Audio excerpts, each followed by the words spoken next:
Reading the comments of today's video made me want to quit making Call of Duty commentaries. Honest to God, you guys, some of you, miss the point so drastically it's concerning. All I wanted in that video was to specify very cleanly, very plainly, that I am against skill-based matchmaking in public games. I really am. I don't like it. I know there's matchmaking manipulation. I know I've been victim to it in one way or another, okay? I know this. I'm so flustered talking about it because I'm on your side. It's just you're doing it fucking poorly. If I was riding in the car with you and somebody cuts you off on the freeway and, I'd be mad. I'd be mad along with you. We'd both be mad at that person for that thing. But if you decided to then change course and chase them down in your car to their house and beat the shit out of them in front of their family, I'd go, whoa, hey, whoa, hold on a second. These developers have had all generation to talk about skill-based matchmaking, and they haven't. And the conversation really ramped up around Modern Warfare. They've had an entire year to talk about it, and they haven't. Which to me personally means three different things, or can mean all of them at once, I don't really know. They either aren't allowed to talk about it, it varies from person to person so much it's not something they can tweak or turn off or adjust, or it doesn't work in any of the ways we think it does, and so we're complaining about something that is completely soaked in confirmation bias. But the first one is the most likely. They're not allowed to talk about it. But it's fun to play around in your own head about what skill-based matchmaking could be. See, this is one thing you can do, and try this at home. It's a fun experiment. You can think, okay? It's a little thing, little life hack. You can sit and you can ponder an idea multiple different ways. You can think about multiple different scenarios where you might be wrong, or your friends might be wrong, or YouTubers might be wrong. You can do your own analytical testing with its own sample size. And no, playing 5 or 10 matches of the beta and judging your enemies that way is not a test. There's no empirical evidence there. What about your own human issues? What if you're an inconsistent player like I am, and that's why your enemies seem better sometimes than compared to others? It's because you're inconsistent. Wouldn't your enemy's skill only really show itself when you're losing or when you're winning? So wouldn't it depend more on your perspective of the match than the actual skill level of the enemies? Nobody has shared with me the COD skill tracker website that they're using to determine the skill level of their opponents during this beta. That's the other thing too, is that the people playing a beta, especially in the first 2 days, those are hardcore Call of Duty fans, okay?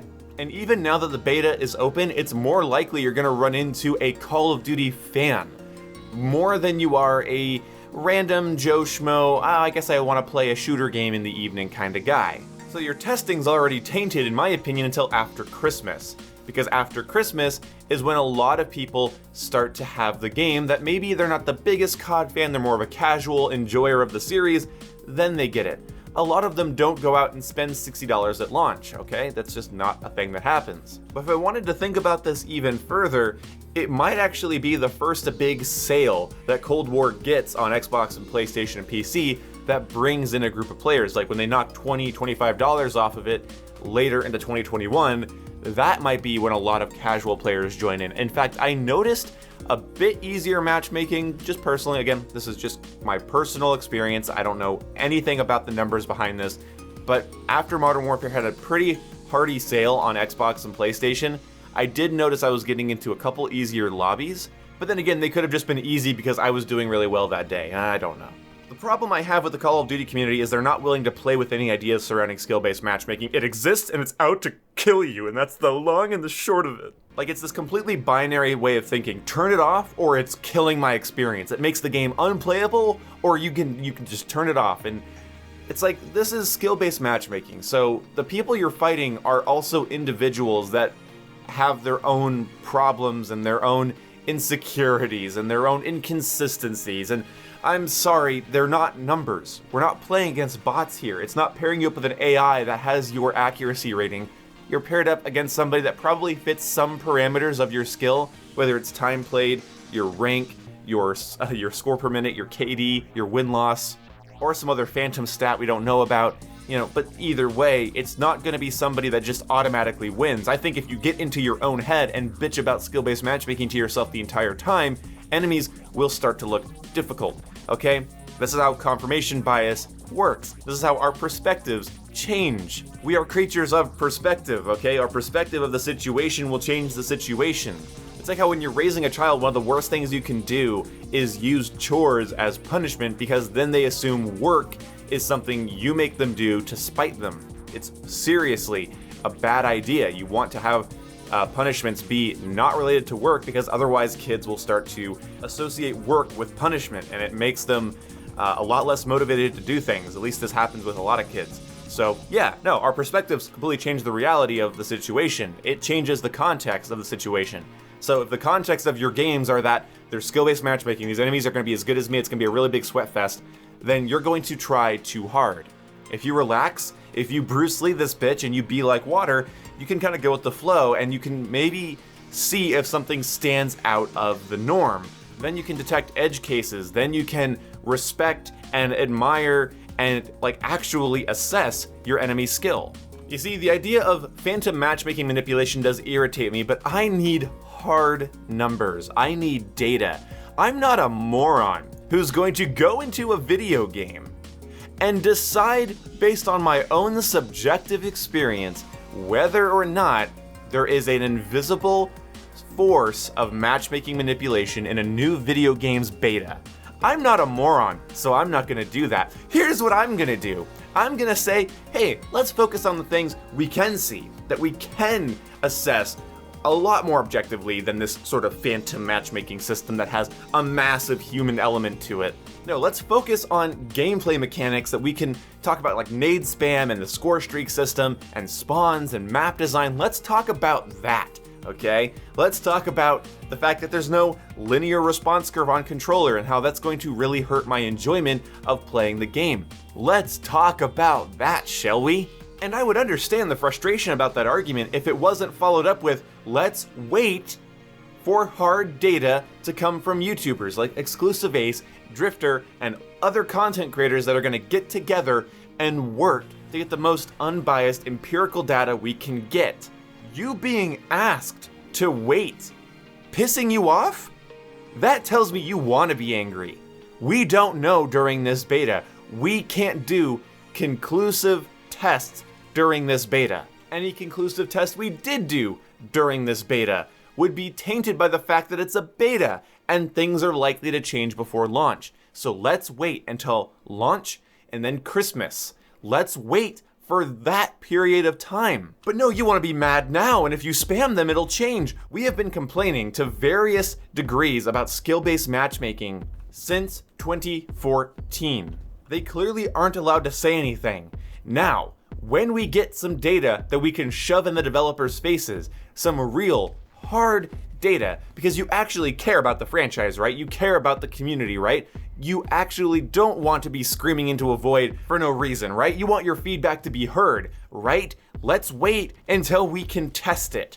I'm gonna be offering my help to Exclusive Ace and Drifter and any other content creators that want to test skill-based matchmaking. I want to help because I give a shit about the community. I don't want to just be somebody that angrily bangs their head against the wall. If I'm angry, it's gonna be for a specific reason. Like right now. I'm not just going to be screaming into a fucking phantom matchmaking manipulation system void because I can't drop chopper gunners every game. Am I the only Call of Duty player that's well aware of the fact that my human nature gets in my way more than anything else? The fact that I am not a consistent player because of varying factors. There are times where I have bad match after bad match after bad match. I get up, I drink water. I hydrate myself. I come back, I sit down, and I play better. That's how humans are. So you want me to take your opinion seriously? All right, go get hard data. Go get numbers. If you don't have them, I don't want your opinion. It's like people want to be mad. They want an excuse to dislike the game. They were even in my comments saying that other things don't matter because this is gonna impact the game so much more. I'm not very fucking sure about that. A game with heavy skill-based matchmaking that makes every game sweaty is bad, but a game like that with terrible spawns and bad weapon balance and nade spam, I don't know, that sounds a bit worse to me. And you know, I also have another opinion as well. I wouldn't mind stricter skill-based matchmaking that takes even longer to find a game as long as I can get some good goddamn randoms. My streams are tainted with the curse of me playing mediocre in certain games of Modern Warfare. But at the end of the game, I look at the scoreboard and I've had to lead a team of no thumbs. I love the amount of games that I am sweating my ass off. I am playing to my limit. And then I look and I'm leading and we're losing because I'm the only one on my team being assertive. That happens a lot to me. It doesn't even feel like my enemies are as good as me sometimes. It just feels like my teammates feed them streaks and don't win their gunfights, and so I'm constantly flanked.